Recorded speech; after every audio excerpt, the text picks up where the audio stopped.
भारत के पूर्वोत्तर की पहाड़ियों के बीच घने जंगलों और बादलों से ढकी वादियों में एक ऐसा रहस्यमयी स्थान है जहां आज भी ज्ञान की एक अदृश्य ज्योति जलती है। कहा जाता है ये वही जगह है जहां स्वयं भगवान ने अंधकार को हराकर सृष्टि के ज्ञान को बचाया था। लेकिन उस रात जो हुआ था उसे जानकर आपके रोंगटे खड़े हो जाएंगे। आइए चलते हैं सृष्टि के आरंभ की ओर, जब न आकाश था, न धरती, न दिन, न रात, चारों ओर केवल अथाह जल ही जल था। उस अनंत जल पर योग निद्रा में शयन कर रहे थे भगवान विष्णु। उनकी नाभि से एक दिव्य कमल प्रकट हुआ और उस कमल पर प्रकट हुए सृष्टि के रचयिता ब्रह्मा को सृष्टि निर्माण का दायित्व मिला, परंतु सृष्टि की रचना के लिए आवश्यक था दिव्य ज्ञान। तभी अचानक एक भयंकर कंपन हुआ। उस ब्रह्मांडीय जल में एक काला भंवर उठा। विष्णु के ध्यान की गहराई से दो विकराल शक्तियां जन्म ले चुकी थीं। उनका नाम था तमस और मोह। ये दोनों असुर केवल बलवान ही नहीं थे, बल्कि अत्यंत चतुर भी।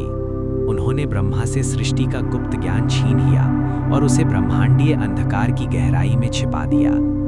अब सृष्टि रुक चुकी थी। ब्रह्मा व्याकुल हो उठे। उन्होंने भगवान से प्रार्थना की कि प्रभु, यदि ज्ञान ही लुप्त हो गया तो सृष्टि कैसे आगे बढ़ेगी। तभी भगवान ने नेत्र खोले। उन्होंने एक अद्भुत रूप धारण किया, मानव शरीर परंतु मुख अश्व का। ये था दिव्य हैशिर स्वरूप। घोड़े का सिर क्यों? क्योंकि अश्व की दृष्टि तीव्र होती है, उसकी गति अपार होती है और उसकी चेतना सतर्क होती है। ज्ञान को ढूंढने के लिए केवल शक्ति नहीं, तीक्ष्ण बुद्धि चाहिए। भगवान उस अंधकारमय जल में उतरे। हजारों वर्षों तक युद्ध हुआ, समुद्र गरजता रहा, ब्रह्मांड कांपता रहा, पर असुरों को वरदान प्राप्त था। वे केवल वहीं मारे जा सकते थे जहां अंधकार का अस्तित्व न हो। पूरे ब्रह्मांड में तो अंधकार ही अंधकार था। तभी भगवान मुस्कुराए। उन्होंने अपने हृदय से प्रकाश प्रकट किया।